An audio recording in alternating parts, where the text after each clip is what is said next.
Queridos irmãos e irmãs, no próximo domingo estaremos celebrando o terceiro domingo do tempo comum, o domingo da Palavra de Deus. Embora aqui, para nós no Brasil, a pedido dos bispos brasileiros, pedido que foi concedido, nós vamos celebrar o domingo da Palavra de Deus no último domingo de setembro.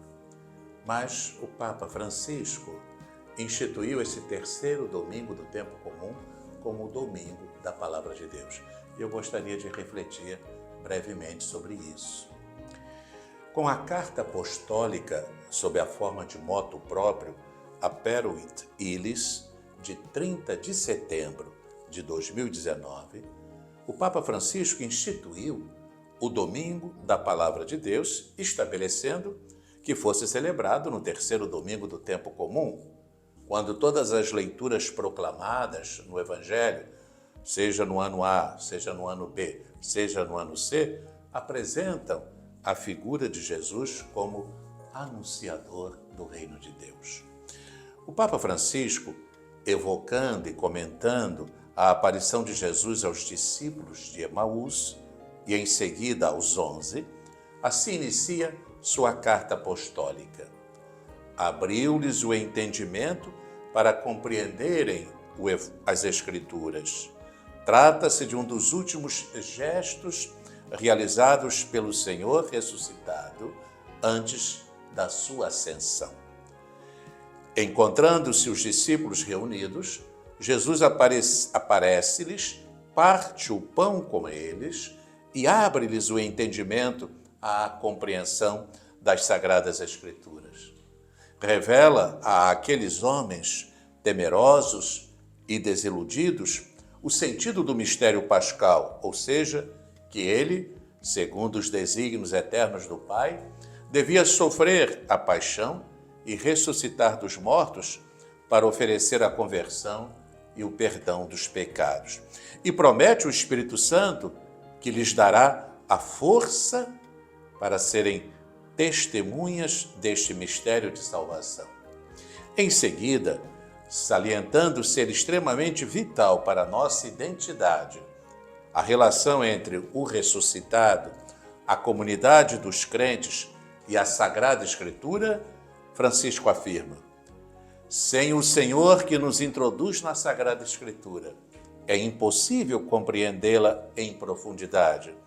Mas é verdade também o contrário, ou seja, que sem a Sagrada Escritura permanecem indecifráveis os acontecimentos da missão de Jesus e da sua igreja no mundo. Como justamente escreve São Jerônimo, a ignorância das Escrituras é a ignorância de Cristo. O Papa prossegue, salientando que sua decisão liga-se ao Jubileu Extraordinário da Misericórdia, pois, ao seu final, pediu que se pensasse num domingo dedicado inteiramente à Palavra de Deus para compreender a riqueza inesgotável que provém daquele diálogo constante de Deus com o seu povo. O Papa ainda salienta que a sua decisão responde a vários pedidos e está em consonância com várias iniciativas das igrejas locais. Assim, diz Francisco, com esta carta, pretendo dar resposta a muitos pedidos que me chegaram da parte do povo de Deus, no sentido de se poder celebrar o domingo da Palavra de Deus em toda a igreja e com unidade de intenções.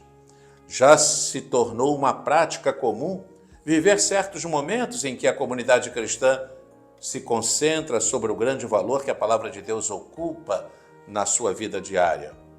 Nas diversas igrejas locais, há uma riqueza de iniciativas que torna a Sagrada Escritura cada vez mais acessível aos fiéis para os fazerem sentir-se agradecidos por tão grande dom, comprometidos a vivê-lo no dia a dia e responsáveis por testemunhá-lo com coerência.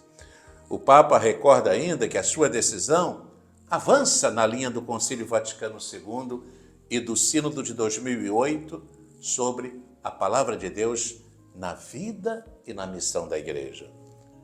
estando assim em profunda sintonia com a Dei Verbum e com a Verbum Domini. O Concílio Ecumênico Vaticano II deu um grande impulso à redescoberta da Palavra de Deus com a Constituição Dogmática Dei Verbum. Das suas páginas, que merecem ser sempre meditadas e vividas, emergem de forma clara a natureza da Sagrada Escritura, a sua transmissão de geração em geração, a sua inspiração divina, que abraça o Antigo e o Novo Testamento, e a sua importância para a vida da Igreja. Para incrementar esta doutrina, Bento XVI convocou em 2008 uma Assembleia do Sínodo dos Bispos sobre o tema A Palavra de Deus na Vida e na Missão da Igreja. E depois desta Assembleia Sinodal, ele publicou a exortação apostólica Verbum Domini, que constitui, queridos irmãos e irmãs, um ensinamento imprescindível para nossas comunidades. Neste documento, sobretudo quando na ação litúrgica, neste documento aprofunda-se de modo particular o caráter performativo da Palavra de Deus, sobretudo quando na sua ação litúrgica emerge o seu caráter propriamente sacramental. Por tudo isso, é bom, diz o Papa Francisco, que não venha jamais a faltar na vida do nosso povo esta relação decisiva com a palavra viva, que o Senhor nunca se cansa de dirigir à sua esposa para que esta possa crescer no amor e no testemunho da fé. Que coisa bonita e tão significativa que o Papa Francisco tenha instituído este Domingo da Palavra de Deus, a ser celebrado no mundo inteiro no terceiro domingo do tempo comum. Aqui no Brasil, por uma solicitação dos bispos, foi permitido que este Domingo da Palavra de Deus fosse celebrado no último domingo de setembro, mês da Bíblia, e próximo à memória de São Jerônimo. Queridos irmãos e irmãs, que isso nos ajude a crescer no apreço pela Palavra de Deus, que seja ela a nossa luz, a nossa força, o farol na nossa caminhada. Deus a todos abençoe.